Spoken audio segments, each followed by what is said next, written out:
कैसे बखानी सखी मैया के रूपवा मयरिया हमरी ना, हे मयरिया हमरी ना।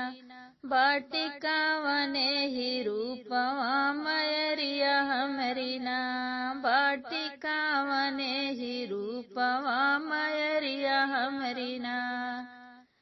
कैसे बखानी सखी मैया के रूपवा मयरिया हमरी ना, हे मयरिया हमरी ना। बाटिका वने ही रूपवा मयरिया हमरी ना। धरती जैसन सहनशीलता ऊंची अंबर जैसी, धरती जैसी सहनशीलता ऊंची अंबर जैसी। ऊंची अंबर जैसी सखी हो ऊंची अंबर जैसी, ऐसे मैया के रूपवा सुना हो सखीना, ऐसे मैया के रूपवा सुना हो सखीना। बताई सखीना हे बताई सखीना, कैसन मैया जी के रूपवा बताई सखीना, कैसन मैया जी के रूपवा बताई सखीना। बताई सखीना हे बताई सखीना, कैसे मैया जी के रूपवा बताई सखीना। धरती जैसन सहनशीलता ऊंचे अंबर जैसी, धरती जैसन सहनशीलता ऊंचे अंबर जैसी। ऊंचे अंबर जैसी सखी हो ऊंचे अंबर जैसी, ऐसे मैया के रूपवा सुना हो सखीना, ऐसे मैया जी के रूपवा सुना हो सखीना।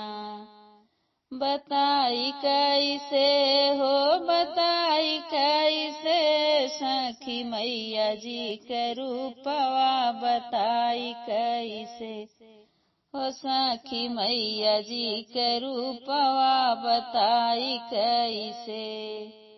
सूरज जैसा तेज समाया गोरी चंदा जैसी, सूरज जैसा तेज समाया गोरी चंदा जैसी।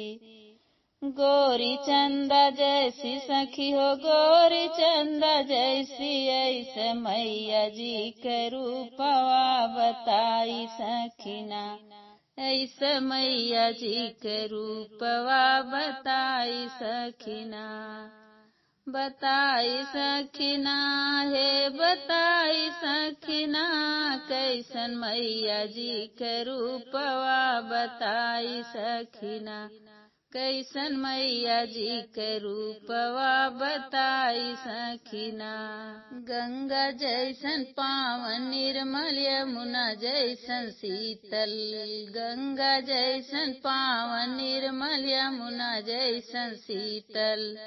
यमुना जैसन शीतल सखी हो यमुना जैसन शीतल, ऐसे मैया जी के रूपवा बताई सखीना, ऐसे मैया जी के रूपवा बताई सखीना।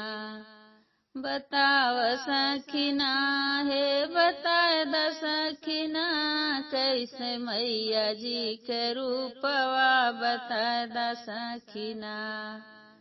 मर्यादा श्री राम के जैसी नटखट कान्हा जैसी, मर्यादा श्री राम की जैसी नटखट कान्हा जैसी।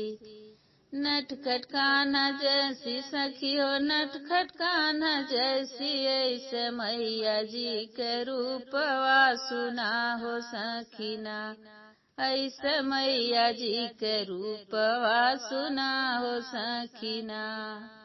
बताव सखीना हे बताए द सखीना, कैसे मैया जी के रूपवा बताए द सखीना, कैसे मैया जी के रूपवा बताए द सखीना। सब रूप मेरी माँ में समाया, महिमा कहीं न जाई। सब रूप मेरी माँ में समाया, महिमा कहीं न जाई। महिमा कहीं न जाई सखी है, महिमा कहीं न जाई। ऐसे माइया के रूपवा बताई सखीना, ऐसे माइया के रूपवा बताई सखीना। बता द सखीना हे, बता द सखीना, कैसे माई जी के रूपवा बता द सखीना, कैसन माई जी के रूपवा बता